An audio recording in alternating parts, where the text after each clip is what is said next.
Olá pessoal, tudo bem com vocês? Então estamos aqui em mais um vídeo, aquele famigerado vídeo de melhores leituras do ano. Normalmente eu faço isso no Instagram, mas esse ano eu também resolvi trazer esse conteúdo sobre os meus livros favoritos do ano também para cá pro canal. E começando assim, para explicar mais ou menos qual foi o critério que eu escolhi, normalmente as pessoas escolhem 10 livros ou 5 livros. Eu já fui mais um pouco caótica. 5 eu achei muito pouco, mas 10 eu achei também muito, até porque eu não li assim tanto esse ano em comparação com o ano passado. O ano passado eu acho que eu cheguei a ler 30 livros, né? Eu consegui terminar o ano com 30. Este ano eu parei ali nos 25, então eu li 5 livros a menos em comparação com o ano passado. Então, no final das contas, eu acabei escolhendo 6 livros que para mim foram muito marcantes esse ano e mais uma menção honrosa, vamos dizer assim, né? Uma outra leitura também que para mim foi muito importante, foi muito marcante nesse ano de 2020. O primeiro livro que eu vou mencionar para vocês, assim, a primeira leitura que para mim foi muito marcante foi um romance da Lígia Fagundes Telles, que foi O Ciranda de Pedra. Da Lígia Fagundes Telles, eu tinha lido até o momento, né, antes de eu ler O Ciranda de Pedra, eu só tinha lido os contos dela, da coletânea Antes do Baile Verde. Inclusive, tem no meu Instagram lá um texto sobre Antes do Baile Verde e tal. Eu lembro que eu gostei muito do livro, principalmente tinha alguns contos ali que me marcaram bastante, incluindo um conto que é muito conhecido também e que eu até recomendo para vocês lerem agora, nessa época do Natal, que é o conto O Natal na Barca. Mas O Ciranda de Pedra foi realmente o primeiro romance que eu li da Lígia. Gente, que história incrível. Infelizmente eu não tenho o livro físico, eu li pelo Kindle mesmo.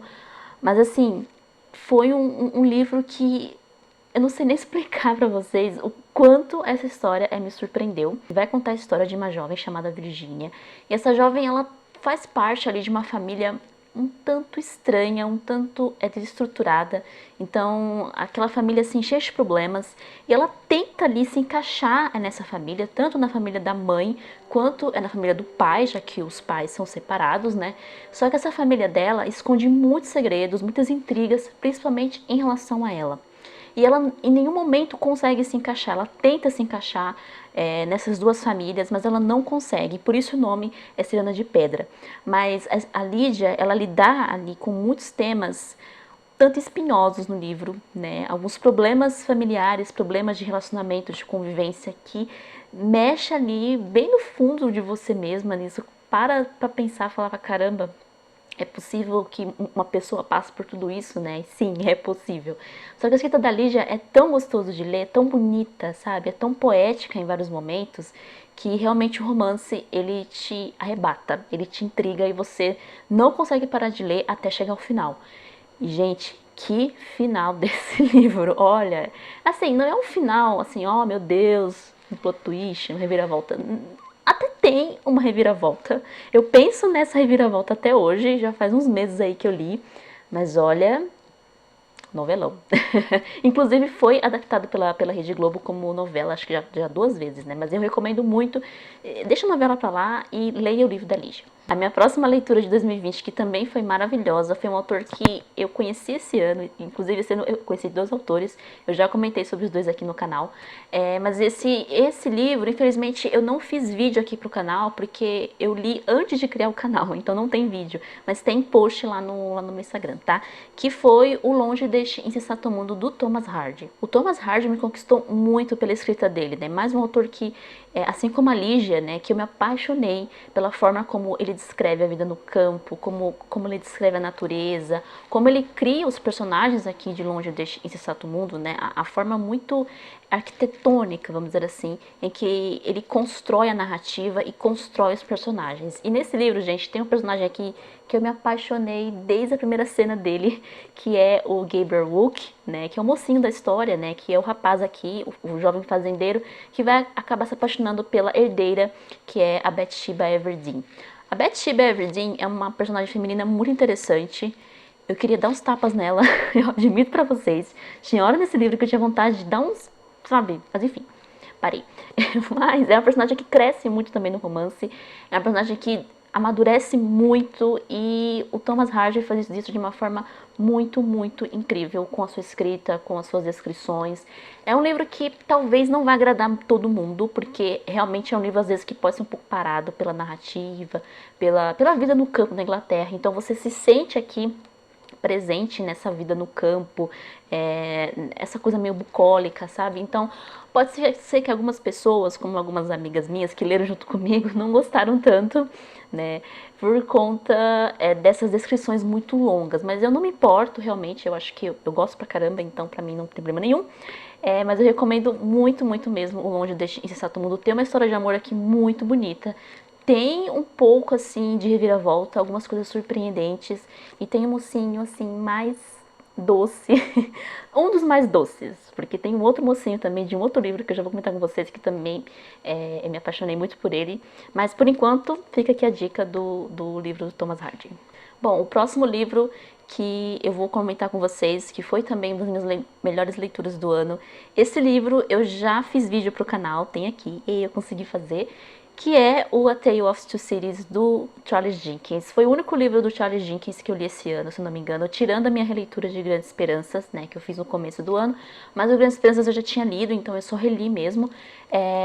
Mas o A Tale of Two Cities, ou Um Conto de Duas Cidades, esse realmente eu não tinha lido, né, é um livro inédito, e gente, que história! Meu Deus do céu, assim, eu li junto com Os Noivos, né, eu já comentei com vocês, e foi uma leitura pesada, em boa parte. Foi pesada, foi difícil, foi um livro, assim, muito violento, me surpreendeu por conta disso, né, ver tanta violência no livro do Dickens, mas realmente, não que nos outros livros do Dickens não tenha, né, no Grandes Esperanças mesmo, tem uns momentos ali que são bem violentos, mas aqui é mais porque a história se passa já no comecinho da Revolução Francesa, mas os personagens dessa história, né, as escolhas que eles fazem, o drama presente aqui realmente me surpreendeu demais, eu me apaixonei demais por muitos personagens, vocês sabem, eu chorei horrores com o final desse livro, eu acho que eu comentei no vídeo também, e foi uma leitura muito marcante, então se você não leu ainda o Conto de Duas Cidades, leia, se você gosta do Dickens, ou até mesmo se você não conhece nada do Dickens e quer ler,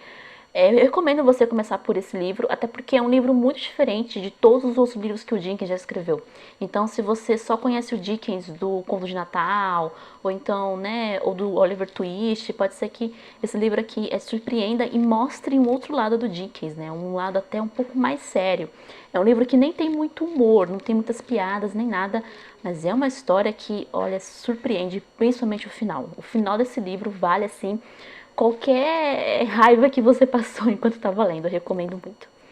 Bom, junto com A Tale of Two Cities, que eu praticamente li os dois na mesma época, uma outra leitura que para mim foi maravilhosa, foi marcante, foi Os Noivos, do Alessandro Manzoni. Eu não podia deixar Os Noivos de fora, até porque foi um livro que, mais uma vez, também me surpreendeu, também me emocionou muito. Eu já esperava que eu ia gostar bastante, porque eu vi algumas pessoas conhecidas minhas que leram, que gostaram. Não é um livro tão famoso assim, nem o autor, nem o livro, mas lá no vídeo que eu fiz pro canal, eu conto mais a respeito de por que, né, Os Noivos é um livro tão importante, mas ao mesmo tempo tão desconhecido. E vai contar a história de um jovem casal, né, que é o Lorenzo e a Lúcia, que desejam se casar, eles são os noivos da história, mas eles são impedidos por causa de um rapaz chamado Dom Rodrigo, que quer se casar com a Lúcia.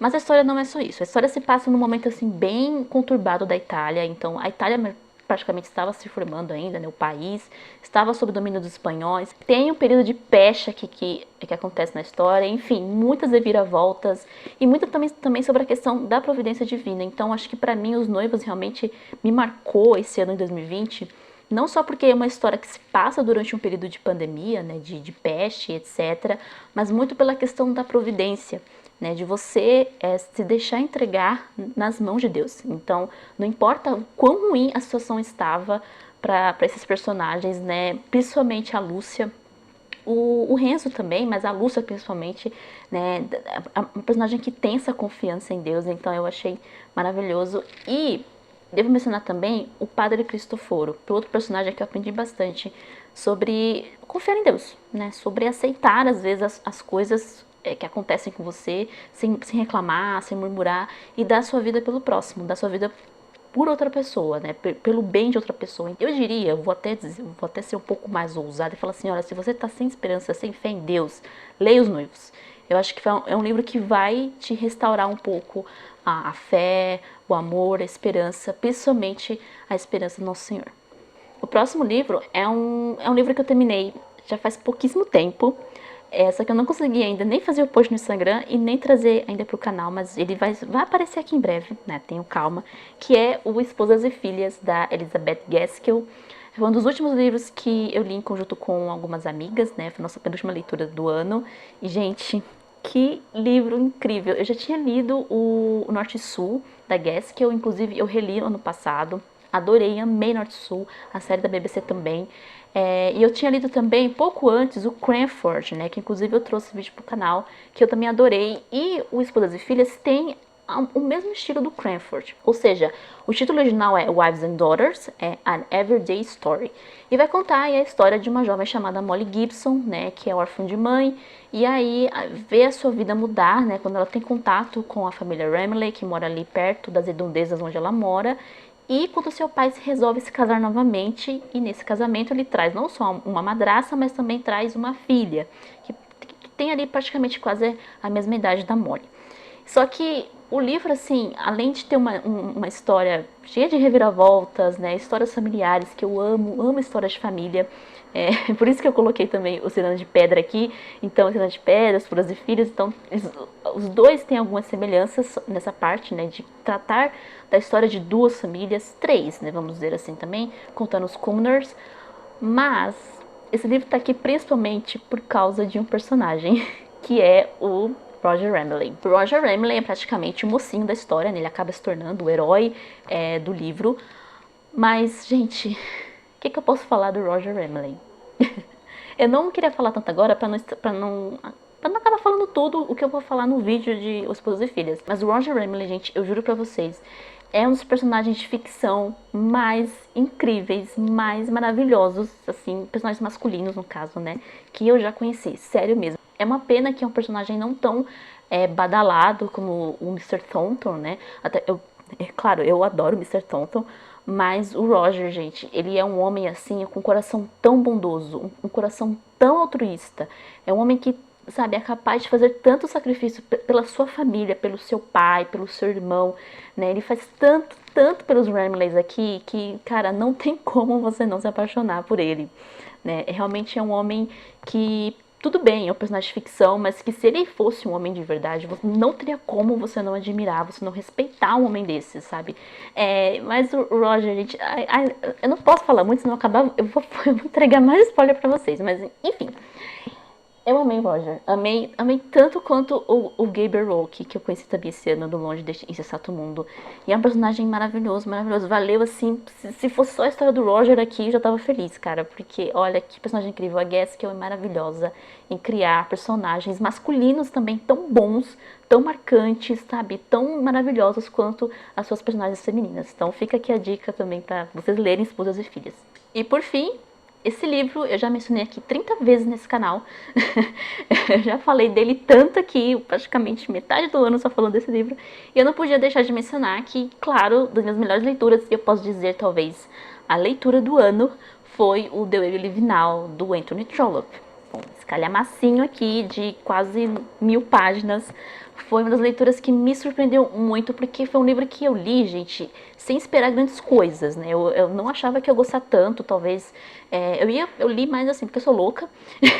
Eu podia ler logo de cara um livro de um autor que eu não conheço, um livro de 900 páginas, mas tudo bem.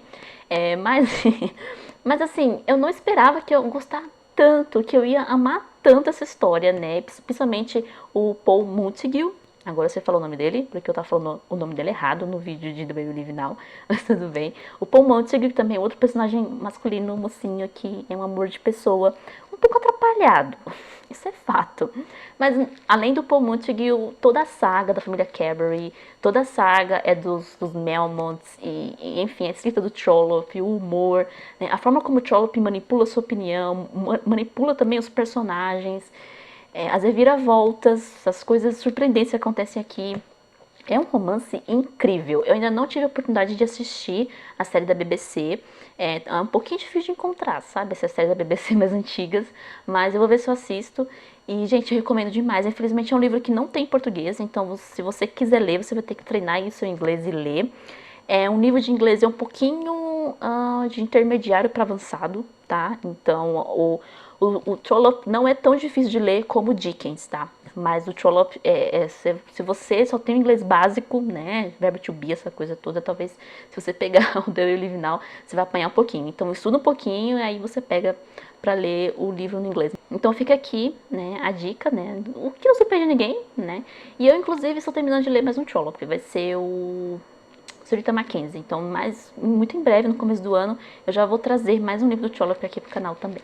A menção honrosa que eu mencionei no vídeo vai para Os Lusíadas do Camões. Foi um livro que, na verdade, eu reli, porque eu já tinha lido partes dele na escola, mas eu nunca tinha lido ele inteiro, né, o poema inteiro. Então, esse ano eu resolvi, assim, questão de honra mesmo, pegar Os Lusíadas e ler ele completinho, bonitinho. E, gente, é muito gostoso quando você lê um poema ou um livro que você leu na escola sem obrigação, sabe? Sem se sentir pressionado para entender e fazer análise não sei o que, análise de escola literária e tal, nada disso. Então eu peguei o poema, li de boa, tranquilo, levei ali alguns dias para terminar, porque o poema realmente é bem extenso. E é uma história incrível, gente. Então, se você lê Os Lusíadas e só ficou preocupado em passar na prova ou então em passar no vestibular, espera um tempo e lê de novo, que você vai ver como a história é incrível, como a jornada ali dos navegantes ali do Vasco da Gama e a sua turma pelos mares atrás de especiarias, né, atrás de uma nova terra. É assim, é uma jornada que fala muito de coragem, fala muito de honra, então realmente é muito gostoso de ler. Eu gostei demais de ter feito essa releitura dos Lusíadas agora mais velha, fora da escola, sem ficar preocupada em passar na prova. Bom, então é isso, essas foram as minhas leituras do ano. Espero que tenham gostado do vídeo e a gente se vê no próximo vídeo. Um beijo pra vocês e até mais!